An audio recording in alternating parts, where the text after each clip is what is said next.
Marin O'Connell. 98 FM. Prima Donna.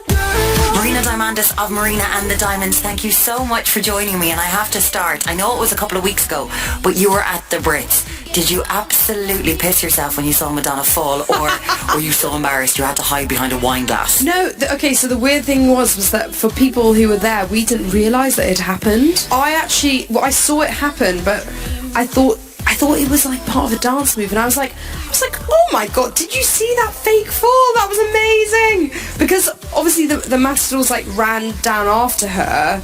I just thought it was a movement.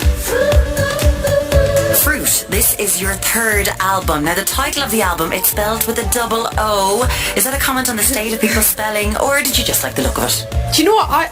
It's more kind of a sound thing. When I was singing and writing it, I just wrote it down as a joke with double O, and then I was like, oh, it looks quite childlike and playful, and it looked better than Fruit, spelled normally, so I just did it like that.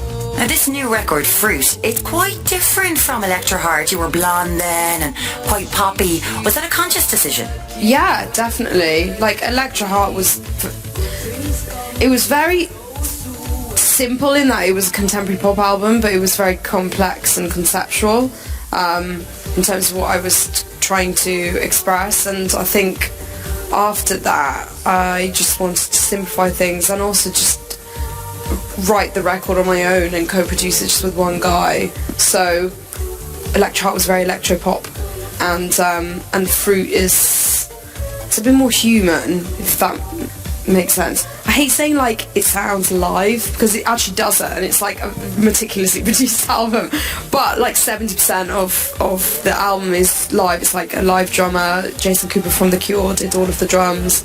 I got the guitarist from everything's all the guitars, so it's like it's got that thing that hasn't really been apparent on my records before, which is how I sound live is actually now translated to record.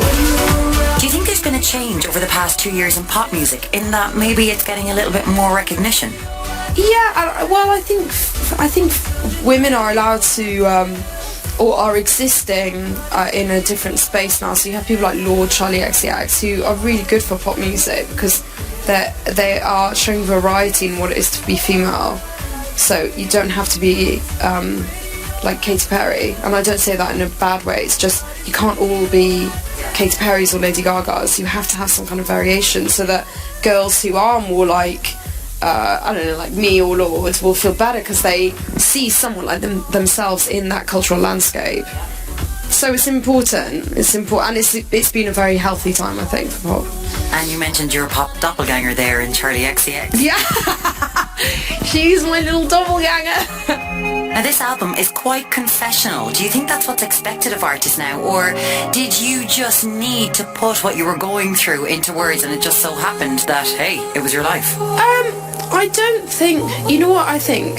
It may not be about opening up or not for certain artists, because it depends who you are as a person, but I think it's about whatever you're writing, it's honest and it comes from a very true place. I think that's the only thing that you need to worry about. Speaking of being honest, the third song of the album, Blue, it caught my ear straight away because it suggests perhaps there have been some booty calls in your past, Marina. You're so naughty. No, I've never done a booty call, and I've never done that drunk like, hey, I'm drunk, come round. It's more actually not being able to let go of a relationship when you yourself have ended it and you know that you don't want to be with that person, but you're still hanging out a little bit.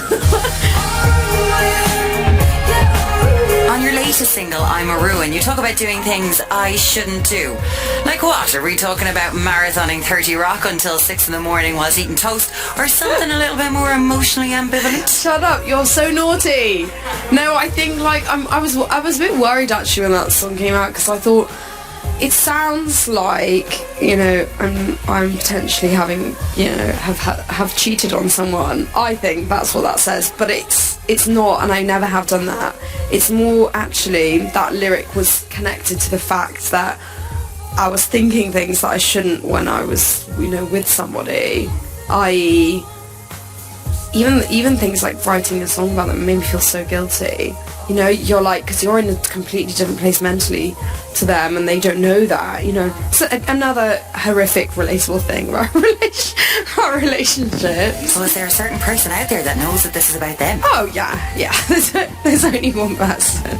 Also, when I wrote that song, I remember having dinner, having a curry with my A&R, and saying I was freaking out because I was like, I was writing these songs that I felt were good, but I was like, I don't want this person to hear it, I can't like put this out. And he was like, Marina, listen, you can't do that, like you can't censor yourself at all. So it was just having to deal with that and making a decision that, you know, unfortunately sometimes that's your life, and I'm a songwriter. But also, you know, they probably knew, so... But it's tough for them. It's a very unique situation to be in, because most of the time when you break up with someone, you're not going to hear their innermost private thoughts on the radio about you. So I would effing hate that. If someone wrote songs about me, I'd be like, how dare you. Marina Diamandis of Marina and the Diamonds, thank you so much for joining me. Thank you for having me.